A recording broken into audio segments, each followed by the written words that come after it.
Welcome to a very special episode of the That Kind of Nerd podcast, an interview with my dad, Michael Mellon. We get his perspective on what it was like growing up as a nerd and what the nerd culture is turning into today. We also talk about life and philosophy and engineering and some good stories along the way. So thank you very much for listening, and happy Father's Day. So I'm going to start right away. Okay. We don't need to do any crazy introduction, but I'm sitting here with my dad. We thought for Father's Day, Brian did an interview with his dad and inspired me to do an interview with mine. So I didn't give my dad any prep or notice on like the huge questions that we're asking. Yeah, could we just make sure our cell phones are both off? So we were talking about nerd culture on our website. And I defined a nerd as anyone who has a passion about something and wants to share that knowledge with the world. Saying that is a working definition and it's changing. And I know that being a nerd has kind of changed over time. Yes, it has. Yes. So I was curious about where I got my nerdy lifestyle from you. Mm-hmm. I've always identified myself as a nerd. Yeah. It's something that I just from birth have done. I've been the theater nerd. I've been the computer nerd. I've been the Pokemon nerd. Right. Right. I've been through it all. And I know that I kind of got it easy in the sense that I didn't have to do a lot of the heavy lifting and get into this technology in like the middle of my life. I was born with it. Mm-hmm. And I know that you had the opposite effect. Right. So I want to kind of go back to when you were a kid. And I'm curious as to, did you always identify as a nerd? Is that something that you always thought of yourself as? I never thought of myself as a nerd. No, but I was different than some of my friends in that I always had the desire to explore. One of the things that I always loved to do is figure out why does something work. As I can remember as a child, my mom telling me she was upset one day. She came upstairs and a new clock that they had bought that was in their bedroom, electric one, was all in parts on their bed. And she said, "What the heck are you doing?" I said, "I'm fixing the clock." She said, "There's nothing wrong with the clock." I said, "No, it hums. It's too loud." And she came back up and she said, "Oh, well, can you put it back together?" And I said, "Yes." And when she came back up to the bedroom, it was all together. My mom sat on the bed and she said, "I don't know if this is working or not." And I said, "Look at it." And the sweep hand was going around. We sat there for 2-3 minutes. The hands moved. And she said, "I've never heard this clock to be so quiet." And I think at that time it was maybe my parents had bought it 2 weeks before that. So it was like brand new. But I said it shouldn't sound this way. So I did that. Yeah. And then I guess you would say from a nerd perspective, even toys at Christmas, one of the things that was big around my time was a Erector set. Right. Yeah. Yeah. And I asked for one and I got one. And I would sit there and just make all kinds of things. How old were you when you were playing with stuff like that? Probably 5 or so, because it was before school, before first grade. Right, okay. Because I used to sit and play with it while my brother went to school, and we lived across the street from the school. Right. So I could go in my parents' room, at a big table, and I would sit there, and I would just work with this thing for hours and build different things. And then I would add to it, added cars to it. And then I just experimented with things. We had plastic cars, and I found little motors, and I would figure out how to put the motor into the wheel and then put a battery, tape it to the top of the car, wire it together, and then put a little switch. And then this car would just ride around. I made an electric car out of a car that you're supposed to push around on. So you were Tim Taylor before Tim Taylor existed. Yeah, exactly. Right? You were taking something that wasn't supposed to do that. Exactly.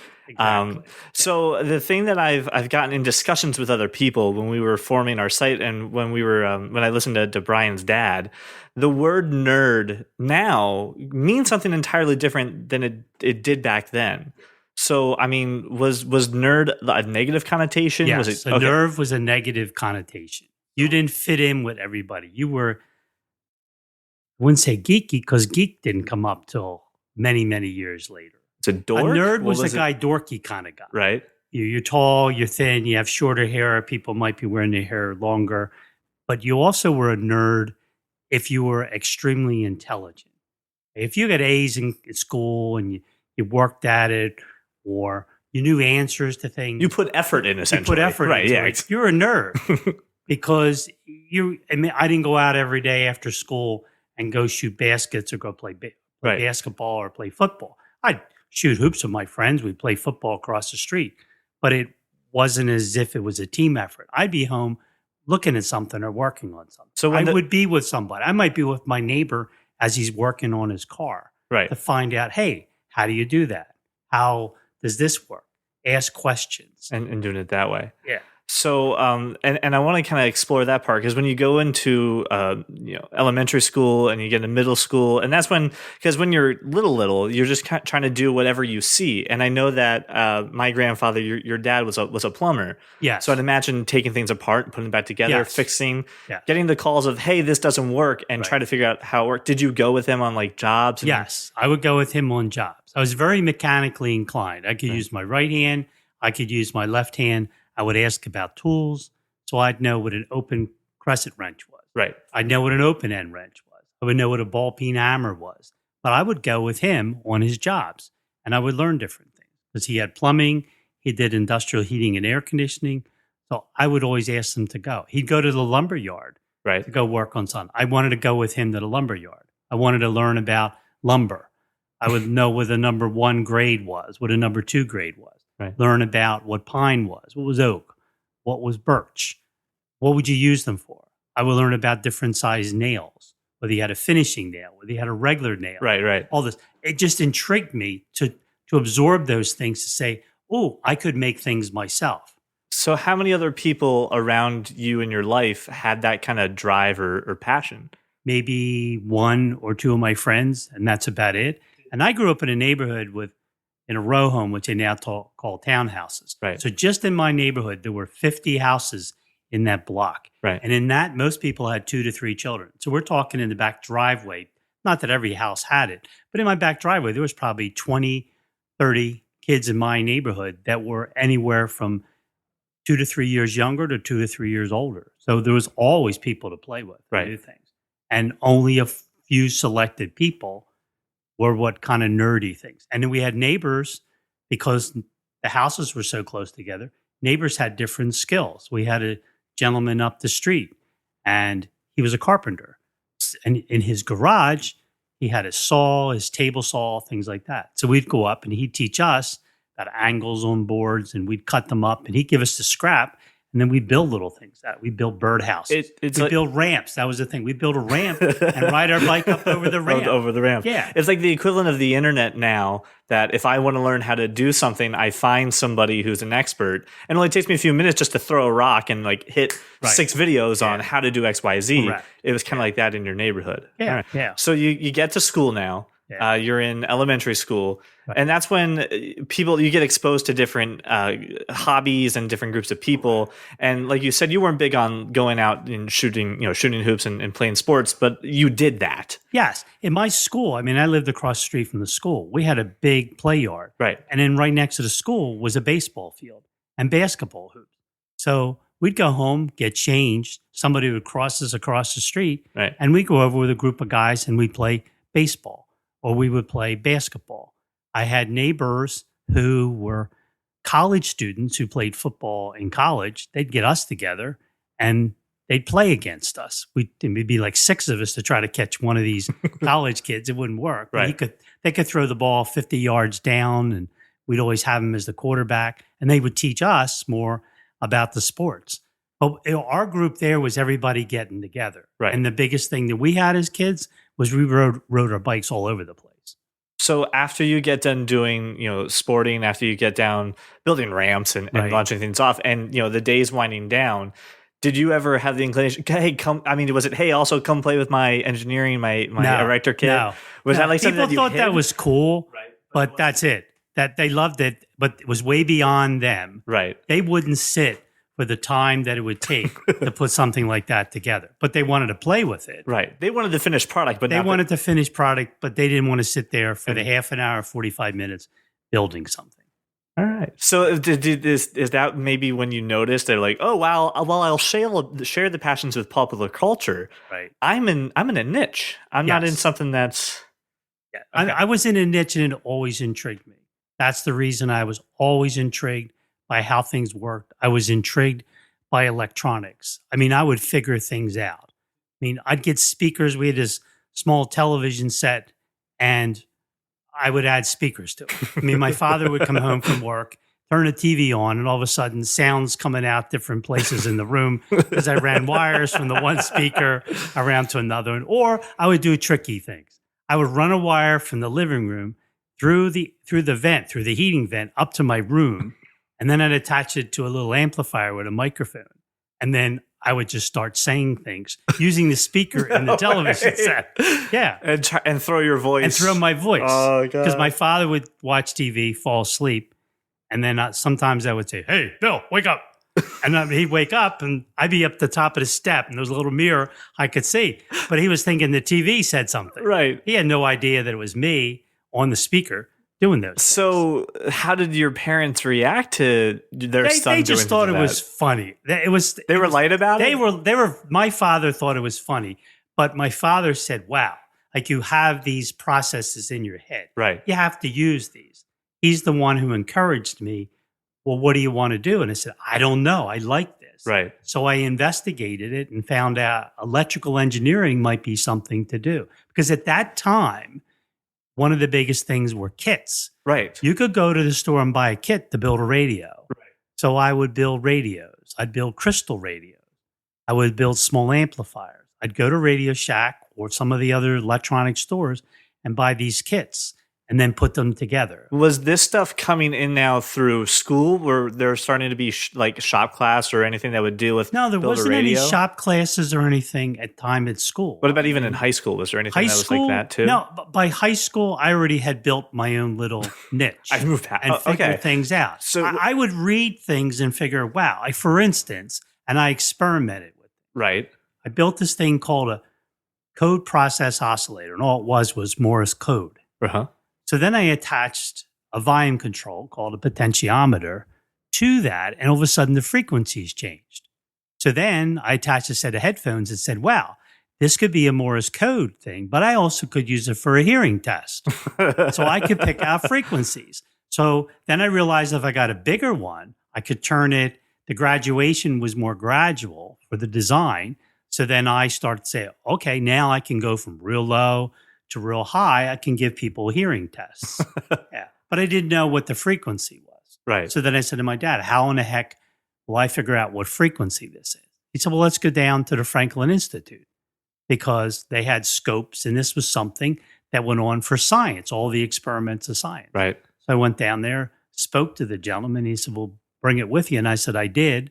And he attached it to a scope and then told me what the frequencies were. So then I just made little marks on the board I had for where it sat. For instance, you'd have 1 to 9. Well, I made graduations in between there, and then I would write the frequency. So for the fun of it, I'd have people come in and say, hey, let's give you a hearing test. So my friends would sit there. I had headphones. Right. Or little, at that time, they used these little earplugs, almost what we use today Right. on an iPod or whatever. We'd use those. And then I would sit with my friends with a book, and I'd write down, oh, Jimmy can hear to 50 megahertz and Tommy can hear to 18,000. And I wrote it all down and they thought that was cool. But I had no idea what I was building. Right. I just knew this thing, which is supposed to do This can one do thing, that. Right. this can do this too. So I would it was do that. designed for purpose A, but I can do purpose B Correct. with it. So did you find people, was it high school where you started finding like-minded people that Yes. that had that kind of, and like how many people were in your high school at that time? became very interesting because in high school, there were clubs. There was a science club. So you had people that were really love physics, and you had those that were interested in chemistry, and you had those that understood electricity or electronics. It reminds me of when when you look at tech history and you hear people who, like Apple is the prime example, where they would have hobbyist clubs that were building computers at the time, but they were started out from people who were doing what you were doing. They were experimenting with AM, FMs, or there was the hacker Captain Crunch who used the whistle from the Captain Crunch cereal and found a way that would be the same frequency that allowed him to make unlimited long distance calls on phones. So it's people taking those things that were designed to do A and Correct. got them to do B, and they were linking together in just weird coincidences and weird connections Yes. to share these kinds of hobbies. So Correct. out of your high school, how many people are interested in that scope of Probably things? 1% Okay. of So the people had an interest. Yeah. So you're in the minority of that I was one. in a minority. So Yeah. you said that when it came time for college, that your dad had asked you what did you want to do, and you weren't sure. How did you navigate that part of your life? My mom and dad helped me out in that because my dad was involved in various industries. He said, well, maybe you could go talk to somebody. So I just began to talk to people in different trades. And I talked to people that were into shortwave and ham radio, talked to them. Well, how did you get involved in this? Oh, my dad did that, blah, blah, Right. blah. Or we build it. Then I started to go out and then I started looking at places. Well, then there was these electronic stores, Radio Shack, Resco Electronics, people who actually provided the parts for a lot of these things that were there. So I began to talk to them. And then through that, going to the library, talking to architects, talking to different engineers, Right. began there's this technology of electrical engineering, which was, circuitry is now making a change in things. It's changing even electricity, how it's used today in the world, where before, you had your power plant, which basically was just coal Right. or oil or gas generating the steam, turning the turbine. Turbines. Now, all of a sudden, they realized they needed to be able to switch things. So manually, people were switching things. And then it began the thought process. Well, wait a minute. There's ways now that copper's here and we found a way of doing this. There's ways of reducing things. That intrigued me. I said, well, what would I need to do that? Right. And they said, well, you would have to become an electrical engineer. You'd have to understand circuitry. So I started to go to college for that because I realized that this technology was on the leading edge. It was going to do things that were impossible to do today, or they were going to begin to do things that people dreamt about. So this wasn't the like, oh, listen, this is a really small field and no one's gonna want to do this. This is like, hey, this field's gonna blow up. Right. This is gonna become important. Yes, right. So you had the support of your parents to go ahead and pursue that. Exactly. Because I remember when I was talking to you, mom and dad, about what I wanted to do with my life and how what I wanted to pursue. And initially, I love theater and that was my goal. But I was like, I'll go into school as an English major, trying to get into education and go be a teacher. And then I remember being the year about middle of that freshman year, I'm just like, I really want to do theater. Right. And I remember you going, yeah, okay. Is that what makes you happy? Is that what you want to do? Right. Like, go ahead, go do it. Correct. And mom being in the same way, a little nudging of, are you sure? Like, are you absolutely sure that's what okay, if that's what you want to do. So it's nice to see that you wanted to go pursue your dream of what inspired you and what incited you. And you got that from your mom and dad. Correct. And you were kind enough to pass it on to me. So when you get to school, you've told me several hijinks that you've pulled.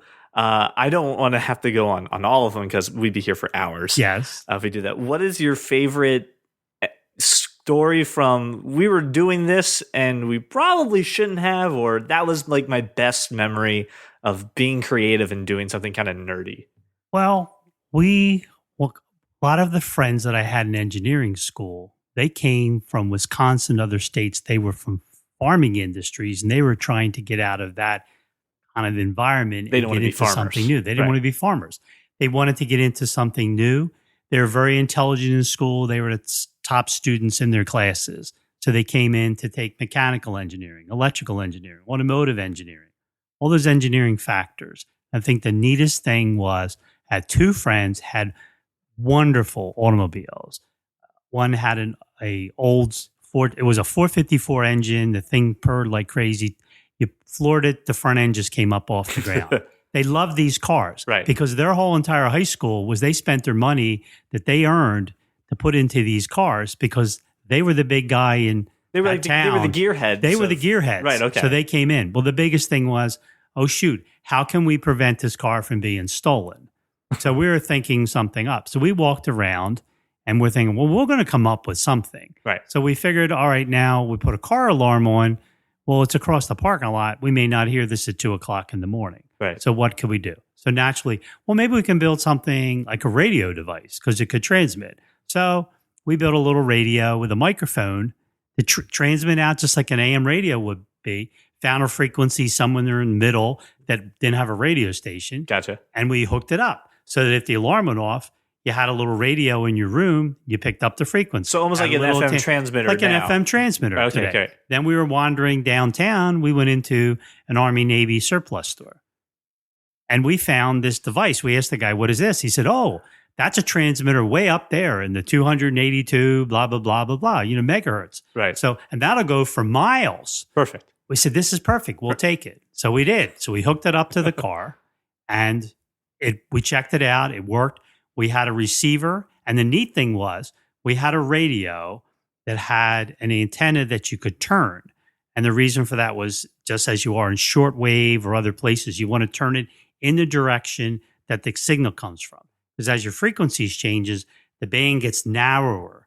So it's not as wide when it gets to your radio. So you really have to point the antenna in the direction that signal's coming from, right. Which is good because when you point it, that means other frequencies on the outside that might bleed go away. You push them out. It worked perfectly. One night, the alarm went off. The frequency shows up. The car is gone. We're walking down the street. We're looking. We're doing directional thing. We're figuring the direction. We're watching a meter for the signal. We turn around the corner, and all of a sudden, there's the car. But there's police there, and we notice other people in other uniforms. We thought, what the heck's going on here? So we start to walk towards the car, and the guy said to us, what are you doing? We said, well, this is our friend's car. We're coming to get it. And the guy said, no, you're not. What do you know about this? Well, here it ended up what the guy sold us was a device that goes in an airplane in case of a distress. So here we are in Milwaukee, Wisconsin, okay, and the FAA believed that an small aircraft had gone down in a residential area. So the FAA's there, the FBI's there, the police department. So we were questioned. What the heck are you guys doing with this thing? Right. And about halfway through the question, the one guy said, okay, we need ID. So we all pull out our college ID, and the guy said, oh my gosh, look at this. These are all engineers from Milwaukee School of Engineering. So now it makes sense. Right. And we told the guy where we got it from. He said, guys, this is illegal. This is supposed to be used in a small aircraft as a distress signal if it's going down.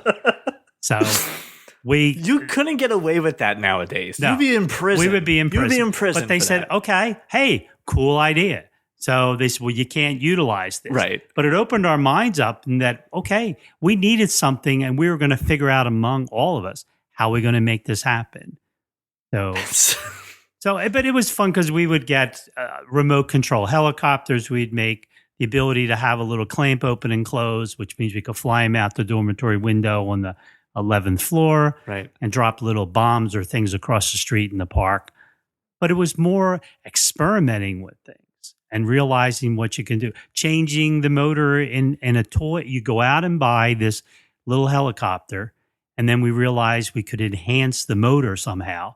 And by enhancing the motor, it would fly faster. But our goal wasn't to have it fly faster. It was to have the ability to lift up more. Right. So then it could carry something. Mm-hmm. So it was utilizing all our... You're basically making drones before drones were drones. Yeah, actually, you look at it now, we never would have thought about that, but that's exactly it. So you're just doing these things for the sake of doing them, and just not always thinking of the practical... No. See, nowadays, it's like that's how startups are made. People are just like, well, we can make a little remote control helicopter that can now carry things, and now we have Amazon that's doing that. They're using their drones to deliver things, and the thing you described with the car, that's low jack. Yes, it is. without going through craziness for it and getting the FAA involved. Right. Yeah.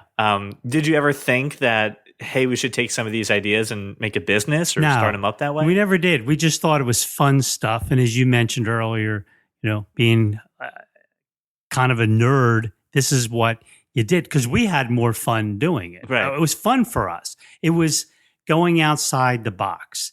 It was and we knew that we discussed this in class with our teachers too, which would say, oh, great idea. And then somebody else would say, well, did you ever think of? And that was just beginning to expand what the horizon could be to do different things. So Flash, and there's chapters in between. Is there something that I don't know about, like a goal or something that you wanted to do once you could do these little things of technology? What was the end goal? No, my of end learning goal these? was to get a job where I would love doing what I was doing every day. And that was the key. And I didn't want to do something that everybody else was doing. I wanted to do something new. Right. I guess you should call today to be on the leading edge, which sometimes you call the bleeding edge because you're out there and there aren't many other people doing it. And when a problem resolves, you have to figure it out yourself because there's not other people to go to. So when it came to raising your kids, Yeah. and it came to us, I know one of my earliest memories when it comes to like nerdy things, when I started identifying myself as, okay, I'm the only person doing this, was we had a computer in the basement that ran, was it DOS or BASIC? It ran DOS. It was yeah. DOS. Well, And actually started out with BASIC and then went to DOS. Because I remember having to write out, so I would sit down, you'd be like, all right, there's a game on the computer. Do you want to go play the game? I'm like, yes, I want to go play the game. Okay, where is it? Well, it's on the hard drive. Okay, where's the C? Okay, all right, so C:. Right. All right, now where is it? What's the directory? Yeah. Oh, it's in program files. Okay, all right, let's go to program files. What's the name of the game? Oh, it's this. Okay, so that's your directory. And you would make me sit there and write out the whole syntax of the command. Correct. And then say, okay, press enter. And I press enter, like, nope, you didn't pick the right execution file. Let's start all over again. And trying to figure out those little puzzles and pieces. Was that something that you like consciously made us try to figure out puzzles, or do you think that's just again a piece of the DNA? It was consciously to make you do it so that it wasn't. Well, write it out for me and I type it in. Right. I wanted you to understand that. C, I'm at the hard drive. Right. Now the next one is what's the next level down. Okay, well now you need in that directory, to go to that directory, and then subdirectory program, so that you understood the structure of how something was put together. So you and I also shared the background and retail's in my blood, and I got it from you. Yeah. And it's just natural from our charisma, the fact that you and I have no problem going up to total strangers Right. and talking to them, which I always thought was kind of counterintuitive to what most people associate with nerds. Yes. Is that they're very antisocial. Correct. Yes. And I even get the impression as a kid you had no problems with No, the social I never had any situations. problem. No, not at all. So when retail comes around and you're selling computers, Right. computers are coming out to the consumer market for the first time ever. Yeah. Was your response, was it, what did you think of when you saw computers coming to the mass market? Well, I was so long after my introduction to computers, because I was Right. one of the few people in the computer industry that actually had what they called a personal computer, and everybody said this will never do anything. Right. And in order for it to happen, I was with a group talking with IBM, and they said, all right, we came out this personal computer. It runs this disk operating system called DOS, and it was basic language. Radio Shack came out with a TRS-80, which we called the Trash 80, and that was to write little programs, and that was people actually starting gaming, because gaming was the Donkey Kongs. It Right. was you had played the one where there was a donkey on the road with the cars coming two Like lanes. Frogger. Yeah, something like that. That's where they were writing language. People that were thinking about it were thinking about how do you write language to start graphics, because everything was just two-dimensional. There was Right. no third dimension. There was no true graphics. Everything was green and white. Right. That's it. So now color was being introduced, which now meant, now I can make something red, or I can make it green, or I can make it yellow based on red's a problem, yellow's caution, green's, hey, everything's good. So we talked about you have seen the world, and this is something that's designed to do A, Right. and you like, I can make it do B. B. Yes. So when that comes on the market and people are like, why would I even bother buying a computer? Yeah. I don't do that. Like, Correct. What was your response? What was going in your brain? In my head was somebody's going to write the software that's going to help people see that these devices will be useful for them.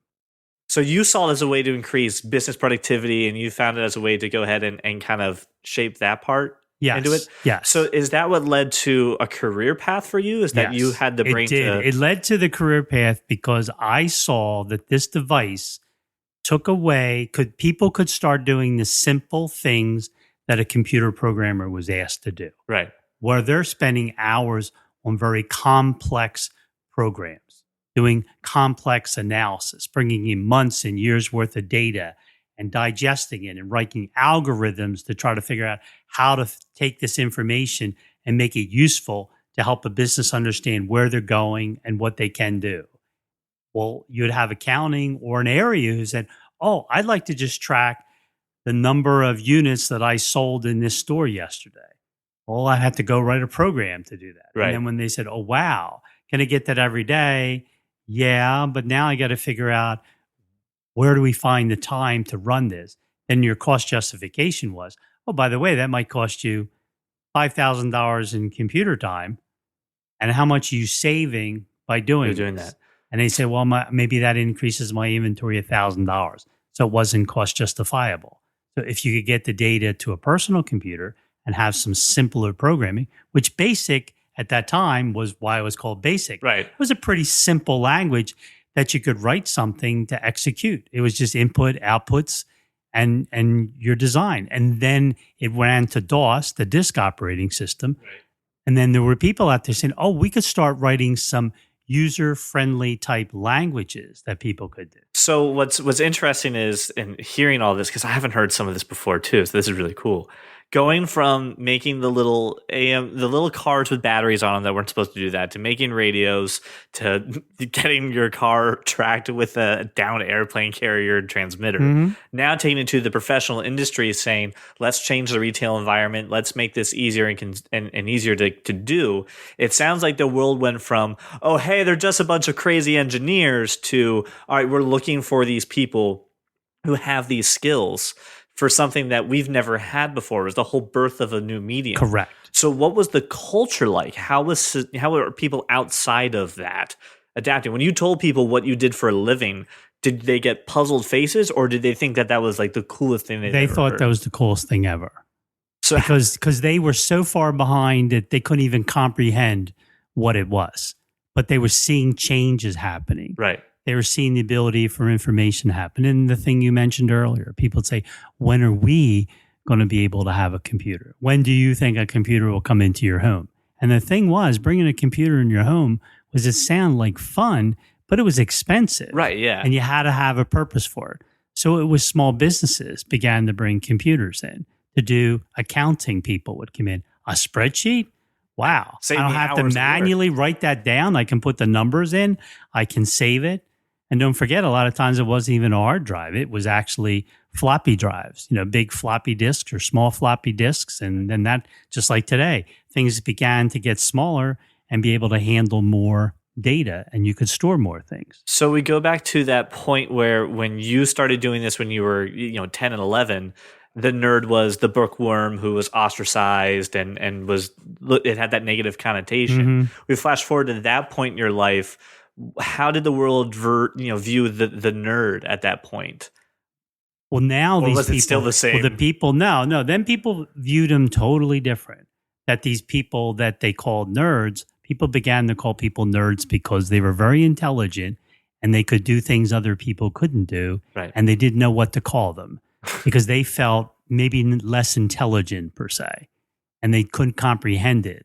So they tried to ostracize you by calling you this name. But in most cases, you said, thank you, because I'm one of the select few out here in the world that's out on the leading edge. And the thing about it is how your brain's wired. Right. Your brain's wired is that paradigm shift.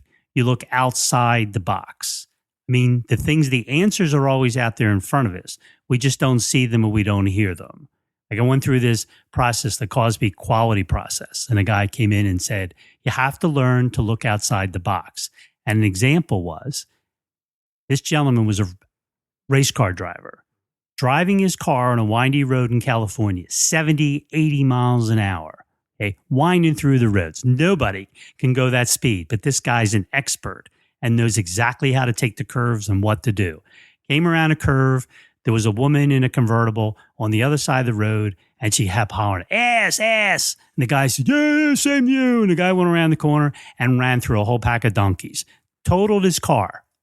And the thing to that is, the woman he's thinking that she's calling him an ass. Right. But guess what? She's hollering ass because she's trying to tell him that there's these donkeys around the other side of the road.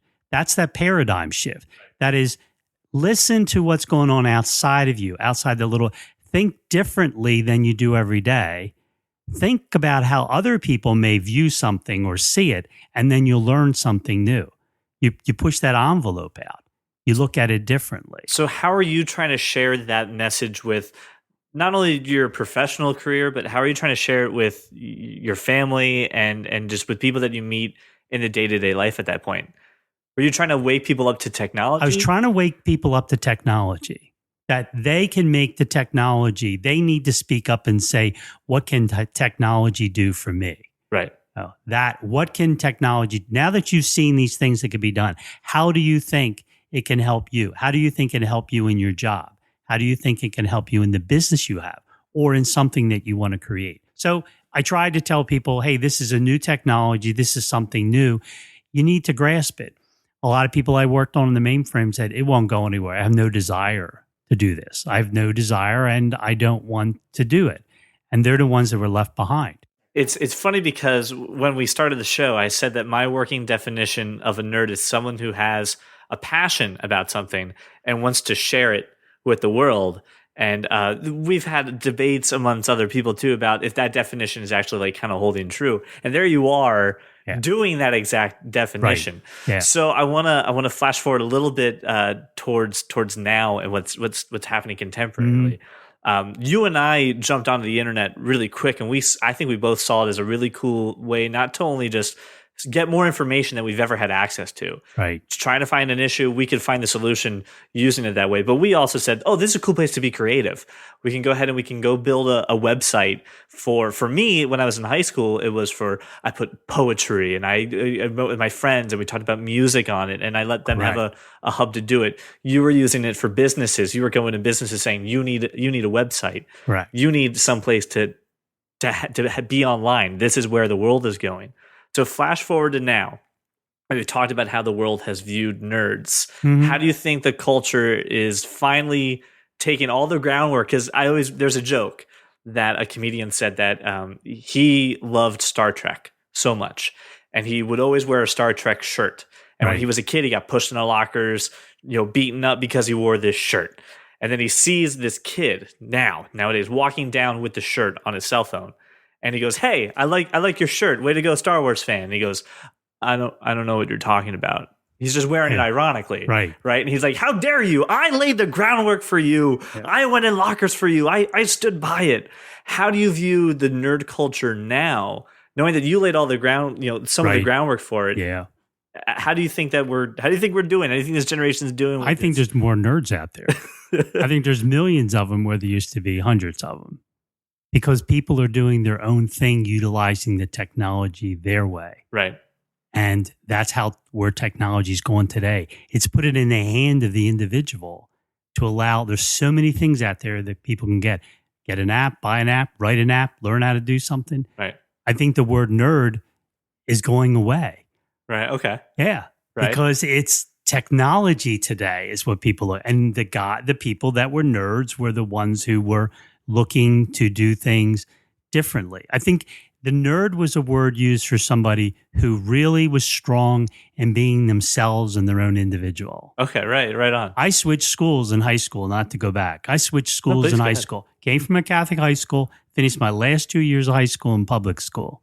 Okay? And the reason for it was because my father, one summer we came home, had a 99 in math, had 100 in science, and they didn't put me in my science class because it was a mistake. So they put me in some type of writing class. My father said, okay. And the principal said, well, we couldn't get everybody in all the classes, but we'll get that straightened out. Mike can do that for like 3 weeks, and then he can get in the class and he can catch up. My father said, wait a minute. You have so many students that have 99s and 100s in those things? Right. Just create another class. Well, we don't have that many. Okay, so take the people who don't have the greatest score then, who maybe are in that class that don't have as high a score this, move them out and put him in there. He has a desire to go to college, do engineering, and do these things. He's not going to get in there with some class on writing. He needs his chemistry. He needs his physics. So I left there, and they wouldn't change it right away. So my father said, fine, pull him out of school. I'll send him somewhere else. My father said, you can go anywhere you want to go. I was devastated. Right. Next Catholic high school was Bishop, I think Bishop Hendrick or whatever, like 40 miles away. And I said, fine. If we have to get on a bus, you can get on a bus. I ended up going over to the local. I stopped at my mom said, come on, we'll go over to local public school, Upper W High School. We'll go over there. Check it out. It's a good school. I did. Came in, had my grades. They looked, they scratched their head and said, definitely we would take you. Right. They signed me up and said, fine, you'll have chemistry and physics in your junior year. We'll give you creative writing. They totally customized my whole entire classes. Where my strengths were, they put me into the top classes to push me to do better. And then those that I didn't do as well in, they put me in a class so that I wouldn't be struggling as much in there, so that I'd enjoy school more. Right. And it changed things because it made me understand was there. But the funny thing was, on the first day of school, I went in with a shirt and tie. Right. Nobody wore a shirt and tie. Right. They said, the kids picked on me. Right. You can't wear your tie. Okay, fine. I just wore a shirt. I said, look, I've done this for 10 years. I'm wearing a shirt and tie. It's not against the school policy. Right. I'm not dressing down. I'm dressing up. Right. Then I found it was really great because if I walked in the hallway, people thought I was some student teacher. I was going to say they're your teacher. And I could go in and out to the men's room and the classes and go in late and nobody ever questioned me. And in a joke, everybody thought it was a joke. On dress down day, everybody came in with shirt and ties on. And then the guys started to realize, wow. And then the girls thought the guys looked nice. great because they dressed up. More and more guys began to dress up. But all it was is there were people out there who wanted to dress up. Mm-hmm. They just didn't have the nerve to say, I'm going to do what I want to do. And I will be different, and it's okay to be different. So you see it more as that now. You don't think it's necessarily technology based. You don't think it's about hobbies and stuff like that. You see it as a level of self-awareness and the ability to be oneself. Yes, to be oneself and use the technology to accomplish the goals that you want to accomplish. So help me out then. How would we define nerd culture now, or is nerd the wrong word? Did I land on the wrong word? I think nerd's the wrong word. I do. But we have to come up with another word. Because what nerd was 20 years ago, 10 years ago is totally different now. Totally different. So what? It was the nerds a lot of times were the people who didn't play sports. Right. And maybe they were the people that were interested in science, or they might be interested in writing, or they might be interested in something else. I'm sure you'll find a lot of people that were teachers that were called nerds. Right. Because they were more interested in trying to learn how can I go teach people things. But again, there was no technology to push that out there. So today, a person may consider themselves a nerd, but they may be out there putting things on YouTube, or they may be putting other things out there saying, oh, I know something that you don't know, and let me tell you what it is. Right. And they believe by doing that, that takes the word nerd away from them because they're sharing it and the person doesn't see them. They may see the person, right, but they don't know the person's character. They only know that tidbit that they've shared out there. Hopefully, it's something intelligent, not something that everybody else knows and you figured, oh, I just want to get out on YouTube and put my thing out right. there. So maybe we need to come up with another word. Maybe this is the beginning of the process of coming up with another word. With a new word for it. Yeah. Do you think right now the culture, because we talked again about that, there's that two-faced side to technology. Yeah. It can overload people, it can make people stressed, and then it can bring people together and it can enhance lives. Do you think we have the balance right now as a culture, or do you think we're leaning one way or another in the wrong direction? I think we're leading in the wrong direction, that we're starting to get too much individualism and we forgot about the group. Community. Right, the community right. part. Exactly. Are you hopeful that we can adjust to get into that right I am direction? hopeful that we can. And I think we can. And I see the curve going in that direction. Do you think that things like smartwatches are helping us or hindering us? Hindering us. So we need to disconnect a little bit from it. Yes, a little bit from it. Okay. I think the tools are there. Right.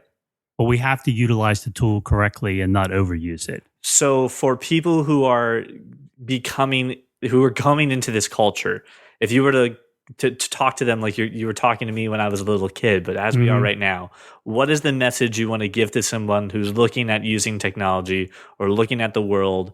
What do you think that they need to know coming into? I think they need to use the technology as a tool. You need to use the tool properly, and you shouldn't let the tool run you.